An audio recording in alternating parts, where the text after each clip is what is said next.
What is the best way to level up your Pokemon in Legends ZA? Well, the answer will depend on how far you are in the game and your player preference. If you're looking for a straightforward, quick way to level up in the post-game, it's her. Okay, now for the long answer. I tested out all of the various ways you could go about leveling up your Pokemon to figure out the most efficient one, and overall the results were pretty consistent. You're gonna have to battle to level up fast. For example, if you're super early game, the best thing you can do is beat up a Pokemon and then catch it for the extra experience. Just catching a Pokemon will give you a little bit, but you'll be getting a lot more if you take it on in battle first. And once you have defeated it in battle, you might as well toss a ball at it because catching it will give you even more experience points.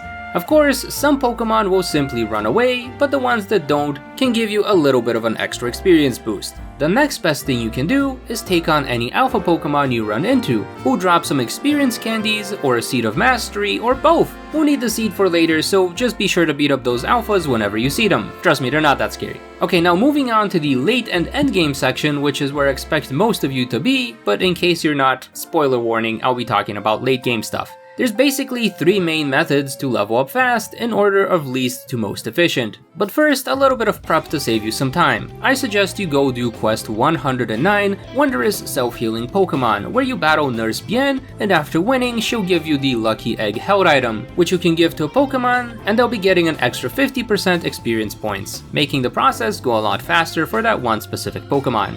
You'll also want to make sure that you've collected all 4 Red Canary plushes by exchanging the purple nails, which will give your whole team an experience gain boost of an extra 15%. Both of these will save you a lot of time in the long run, so go do them as soon as you can. Okay, now on to the level up methods. The slowest of the 3 methods is for players who prefer to go around catching and fighting wild Pokemon instead of battling other trainers. In older titles, that usually would involve beating up a bunch of Chansey, but there's no Chansey in ZA, so we'll have to settle for Chansey at home, Audino.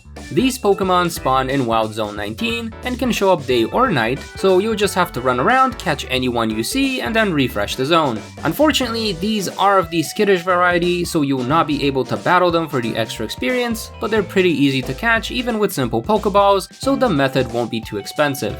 You can also bring a strong fighting type like Hawlucha, Lucario, or Machamp to beat up the other normal types who spawn in Wild Zone 19 for even more experience. However, the process is a bit slow, and I'm not too sure how you're supposed to refresh a Pokemon in an area. From what I've tried, it seems that the best option is to just leave Zone 19 and then walk all the way to Zone 20, then fly back to 19, in which case most of the Pokemon will have respawned. Simply fast traveling does not appear to work, but sitting on a bench and waiting does, so maybe do that instead? I'm sure someone in the comments will let us know how the best way to refresh an area is, because I could not figure it out, nor find any useful information online at the moment. That being said, instead of trying to refresh an area, you could also do something else which works a bit better than the Audino farming, which is to go beat up all of the alpha Pokemon you can find on the map. There's a bunch in Zone 20, and many more statics and random alphas throughout the city. I seem to find more of them at nighttime, but I'm not sure if there's a correlation or I'm just extremely lucky. Also, they do take a bit longer to take down since they are much stronger than normal Pokemon, but they can drop experience candies which you can then bulk use to level up a specific Pokemon. Then again, this is the slowest of the 3 methods, and I would only recommend you do this if you want to level up a few Pokemon at a time, while also doing things like working on a living dex or shiny hunting. Otherwise, go for either of the next 2 methods, like method number 2, taking on the ZA Royale.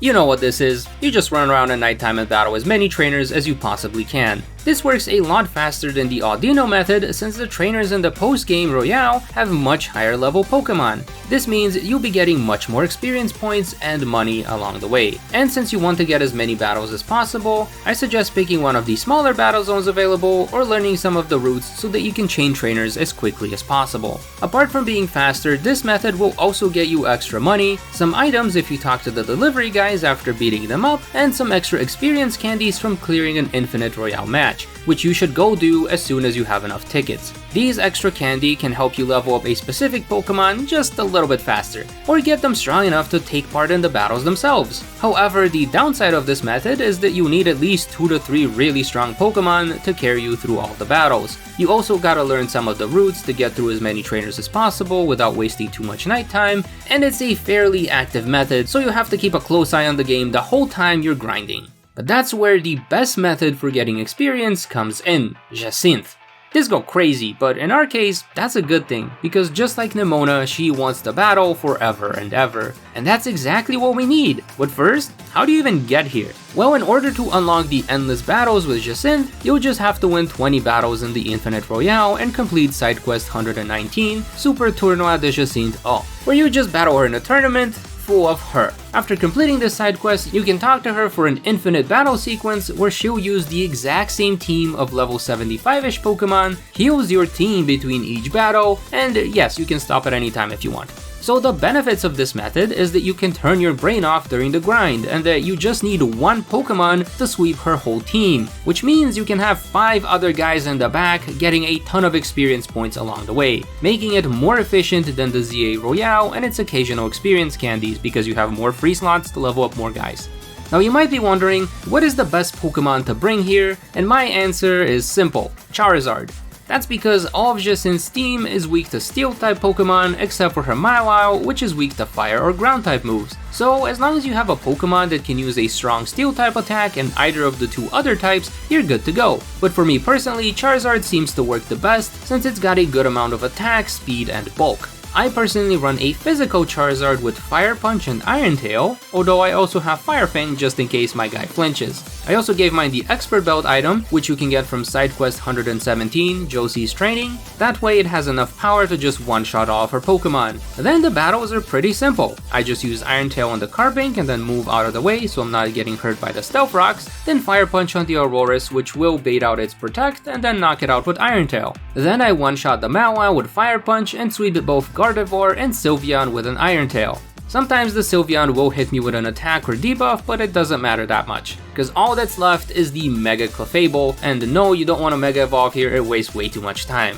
This thing functions the same way as her Aurorus. You want to use Fire Punch to bait out the Protect, and then Iron Tail to knock it out. Now, my Charizard is already at level 100, so it's doing a lot more damage, but you can make up for this by going back to Josie and using the Seed of Mastery to make Fire Punch and Iron Tail plus moves, which will let them do about 30% more damage. All you have to do is press the plus button before selecting your move. This does use some of your Mega Gauge, but it's not a problem since you're not Mega Evolving. Of course, you can also run any other Pokemon or even 2 Pokemon at a time if you need the extra support. Some other good options are Lucario, Hawlucha, and Metagross, although that Mawile can definitely be troublesome for most of them. Just pick the best option you have, or work towards building up a Charizard to make the sweep extremely easy. And once you have it ready to go, you just go Leon mode on Jacinthe and show her who's really champion over and over until the rest of your team reaches the desired levels. Then, you can take a break, switch some Pokemon around, and keep going. And the best part is that it's just the same battle over and over, so once you learn the process, you can just turn your brain off and enjoy a video in the background while doing the grind. I have a lot of videos of character runs you can check out, a bunch of other guides, or just pick your favorite YouTuber. Doesn't have to be me, but I'd appreciate it either way. So whether you want to build up all the Mega Evolving Pokemon, a competitive team, or just evolve some guys, I hope that this guide was helpful. Anyways, if you've got any other tips or tricks about leveling up your Pokemon that I may have missed, please drop them in the comments down below, as I'm sure it will be helpful to anyone else watching this video.